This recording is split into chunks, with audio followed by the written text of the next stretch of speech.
All right, if you go back, it seems like forever ago, but it wasn't that long ago that the Arizona House passed a budget and sent it over to the Senate for consideration, and the Senate working with the governor's office and trying to figure out a budget that she would sign. At least that's what we're being told, was they negotiated a budget with the governor's office, and they got the changes in that budget. It went back to the House. The House didn't have the votes.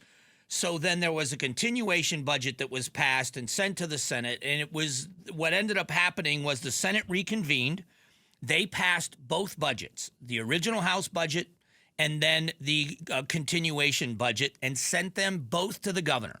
She very quickly vetoed both. So it seems to many people like we are at ground zero to find out if we are going to get a budget done and when. To talk about it is the Senate President Warren Petersen. Mr. President, thanks for calling in again. Good morning, Mike. Thanks for having me on the show. Did I set that up appropriate? Did I get that set up appropriate? Yeah, okay. Yeah, I mean, it's confusing. There's, three budgets. We made history yesterday, something that had never been done.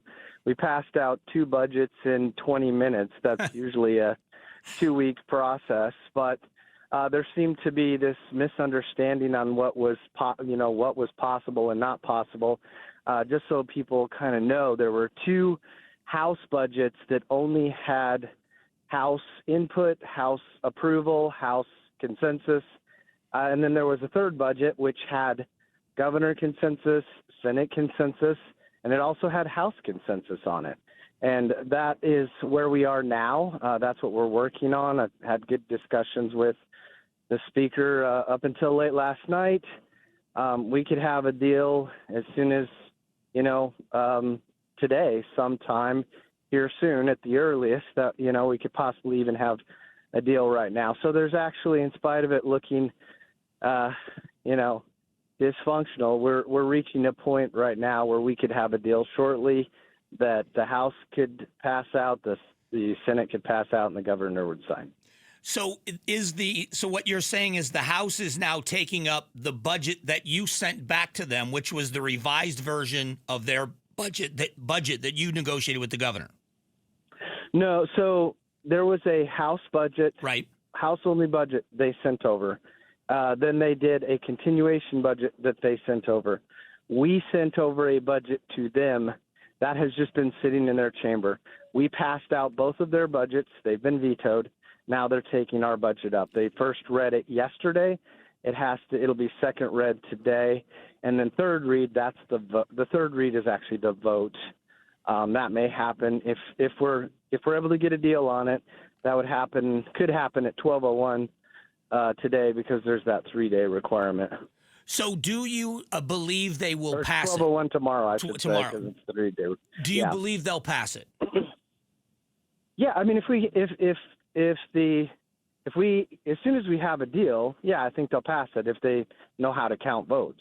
If a deal is based on, when I say deal, it means they have 31 votes in the House, we have 16 votes in the Senate, and the governor will sign it. That's a deal where everyone says, yes, we'll do this. So, yeah, if we reach a deal and they know how to count their votes, then, yeah, it'll pass out as long as everyone, keeps their word. Can you give us a little insight into what your budget looks like and how it differs from the original House budget, and what were the non-negotiables or what were the deal breakers in the House budget in the governor's opinion? I don't ask you to speak for her, but in your conversations, What did she say? No. I mean, it's actually really simple. The House was just passing the budget with only their input and their ideas. We left, basically, in simplistic terms, our budget, and the governor agreed because it was fair. It included about a third of capacity for her to do things that were her priorities, that weren't, liberal, that needed to be, middle of road stuff. It included a third for us the Senate to do our priorities, and then we left a third for the House to do their priorities. So we left capacity in the budget for the House to have room. The only difference was the first two budgets the House passed out, they left no capacity for anybody. They made all the decisions. And, of course, if it takes three people, a budget is a three-legged stool. It only passes with the governor, the House, and the Senate. The governor was and the Senate were in the reality that it has to be fair. Every chamber has to have a voice in it. Otherwise, it's never going to pass. Yesterday, something happened yesterday that is not. It's not something that usually happens with you. You were very emphatic in what you said in your point of personal privilege yesterday. As a matter of fact, Garrett Archer over at ABC 15 said it's the closest that we're ever going to hear to you cursing in public. Where did that come from? What motivated that frustration? And I'm guessing it was frustration, but what motivated that? Yeah, well, it's just the intrigue, the deception, the lies, which you see in politics, but usually, to see it at this intensity with where we're at now is very rare. Anyone who's run for office, right before the ballots come out, all of a sudden, all these smears and hit pieces of the lies, and your wife's like, "Why do we do this?" It's horrible for that little period of whatever. This whole session, I've been down there 13 years. This whole session feels like we're in a nonstop negative hit piece campaign, and it frustrates progress. It's all political. There's no substance. There's just talking points. There's misinformation. And so I was basically lining out kind of what's going on. And, it's exactly what I said. I mean, we have new legislators, which I give them a pass.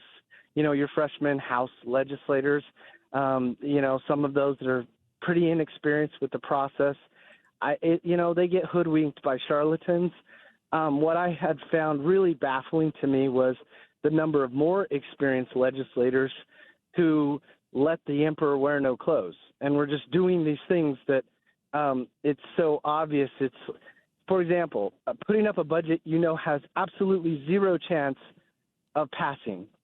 That is insane. It takes a week and a half plus of members' times. There's a part-time legislator, things like that, just lots of things like that at an unusually high level happening. And so I was just saying, we should have been sine-died a long time ago. Let's stop wasting people's time. Let's stop sending out mass confusion. Let's get the work done, and let's wrap this up. So in your opinion, can you give me some of the highlights of what you think is the good that's in this budget? What do Arizona taxpayers need to know that are the good things, in your opinion, that are in this budget? Yeah, so, we have, of course, for small business, we increased the amount of expensing for business property on their business property tax. We have increased some funding on K-12. This is a great win for public safety. There's a lot of public safety priorities. Arizona, it's our top priority is to keep Arizonans safe. And then we have lots of transportation projects to, of course, reduce traffic, make it easier for people to get around the valley to do their business. So it really has the, K-12, transportation, public safety. Those are your core roles of government. And we did positive things. Taking care of small businesses, we did positive things in all those areas. Well, I'm glad to hear that something.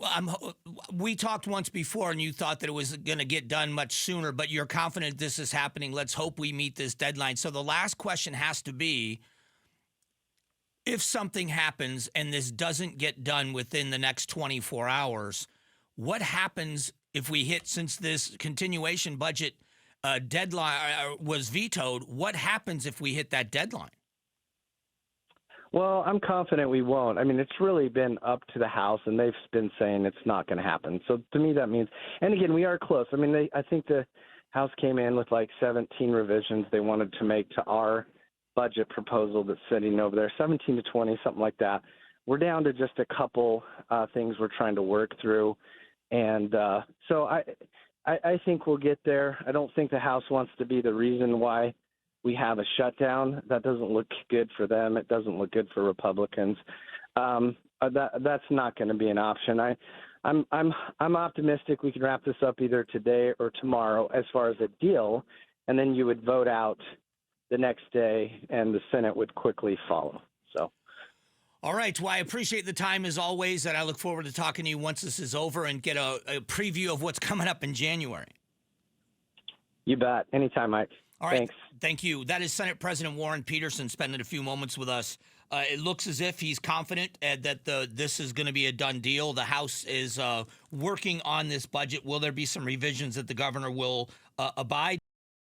Thanks for watching the Mike Broomhead Show. Tap to watch and listen to the new season of Amazing Arizonans, a KTAR News podcast. You can also click the button in the middle to subscribe.